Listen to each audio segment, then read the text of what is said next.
Thank you, Mr. Speaker, for the opportunity to contribute to this very important motion. Mr. Speaker, let me start by thanking my party leader, Honorable Raila Amolo Odinga, for the credible effort he put in the campaigns to become the African Union Commission chairperson. Mr. Speaker, as has been said by my colleagues before, Honorable Raila put in a lot of energy, a lot of attention, and a lot of effort in attempts to secure this position.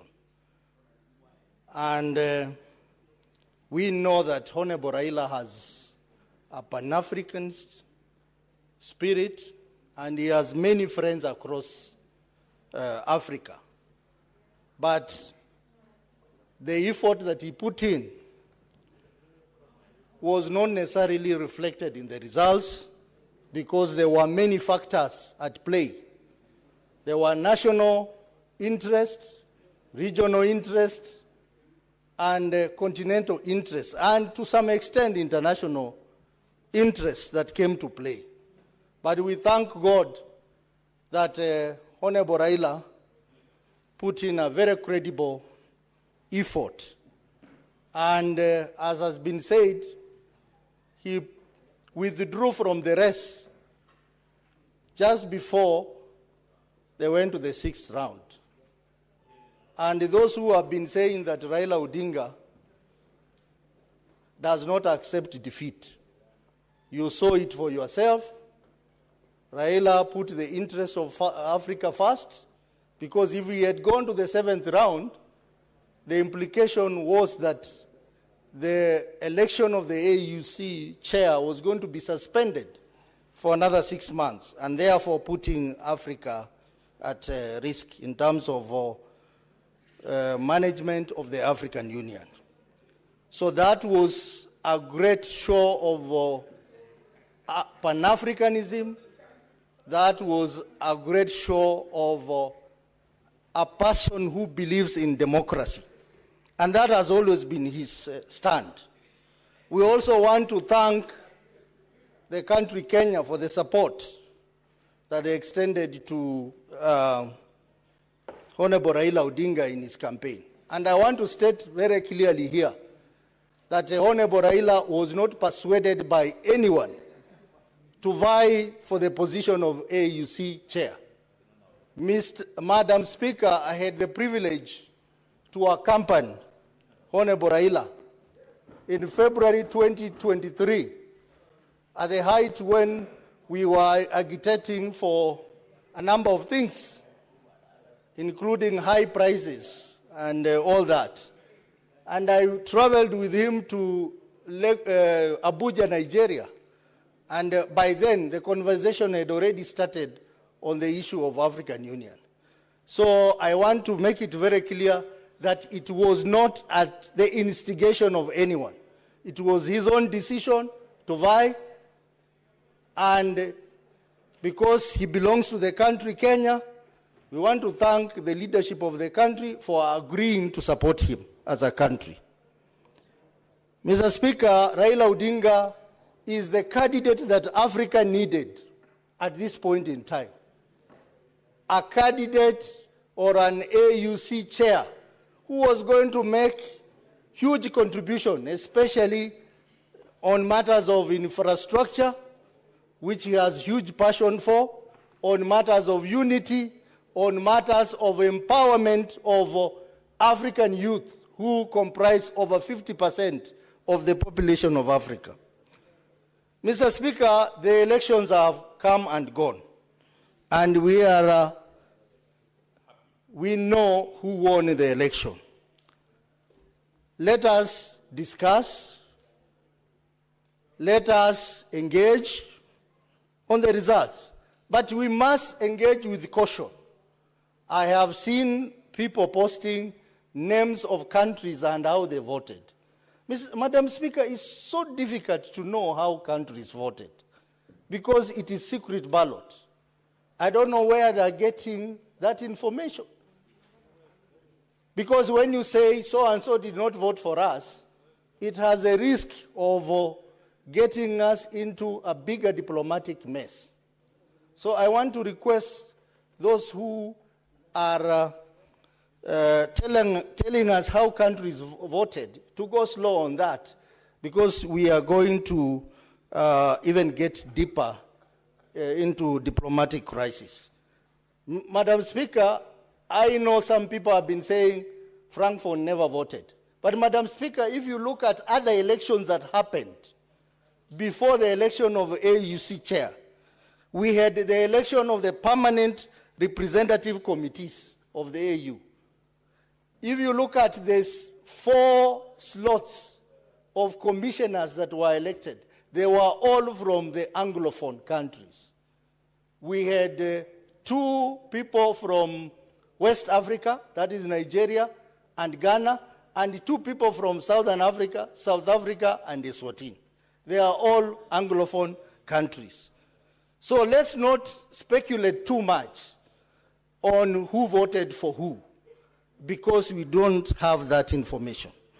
Mr. Speaker, we have seen the reactions, and I want to castigate those members who said here that one of the reasons why we lost is because so many Kenyans went to Addis Ababa. Madam Speaker, I'm one of the people who went to Addis Ababa. I paid for myself. I paid for my flight, I paid for my accommodation, and I paid for everything. And I know many, many other people, especially from the ODM party. Some even traveled by bus through Moyale to go. And the reason why they went there is because of the love for Baba. It was because of love for Baba. So let no one start a narrative here that people are paid for to go and witness the election of AUC. That is not true, Madam Speaker. Madam Speaker, I know there are those who are celebrating. They have their own reasons to celebrate. And they have the freedom to make a decision on which way and celebrate on which way to go. But I just wish that Kenyans, we come together whenever we go on the international scene. Madam Speaker, there are countries which are divided, but whenever they go to the international scene, they come together. I can give you an example of Nigeria, which is historically divided between the north and the south. But when the national team of Nigeria, the Super Eagles, is playing, even Boko Haram stops fighting. The east, the north, and the south, they are all together. I think that's the culture that this country needs to adopt. I'm not saying those who are celebrating did a bad thing. They have their own right to do that. I know some of the people who are celebrating, they are actually Baba's supporters. Not all of them are anti-Baba. So they have a right to celebrate. But I just want to insist that whenever we go on the international scene, let us display patriotism and love for each other. Madam Speaker, let me now come to what people have been debating.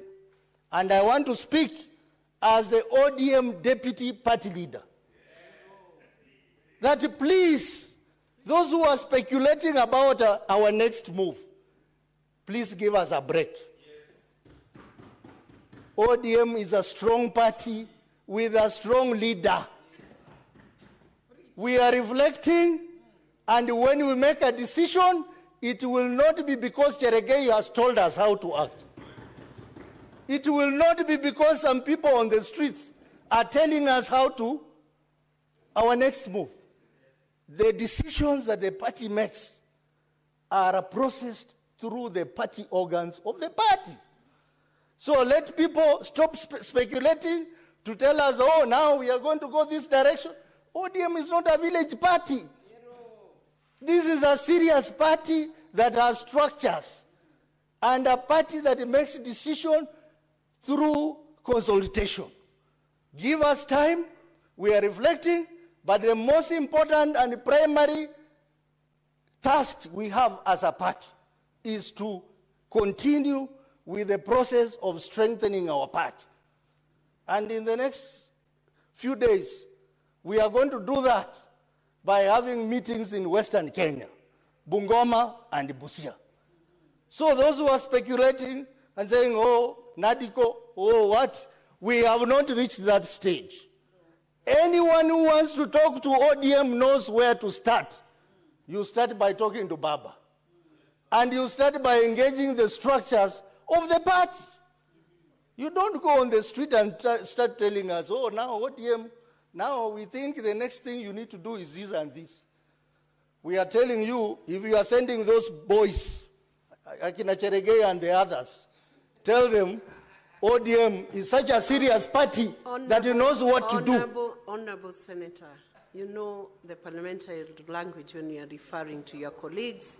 Can you withdraw the reference of use of term boys to Madam describe Speaker, a senator? Madam Speaker, I'm sorry for that. I withdraw. Withdraw. But I was just demonstrating a point. Madam Speaker, I was demonstrating a point. What's your point of order, Senator Matthew? Yes, proceed. Proceed, Senator Osotsi.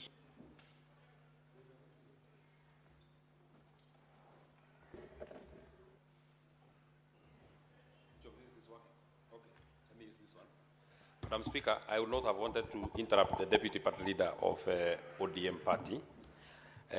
I'm rising pursuant to Standing Order 105, responsibility for a statement of fact. Now that, Honorable Speaker, we want to follow the debate and we want to understand where the Deputy Party Leader of ODM is coming from, and is a senior official in the party. May I ask that he expound so that for our own consumption and for our own knowledge, who are these people that he's referring that are sending boys to their party? I think it is fair that he expounds so that we are able to follow the conversation and follow the debate.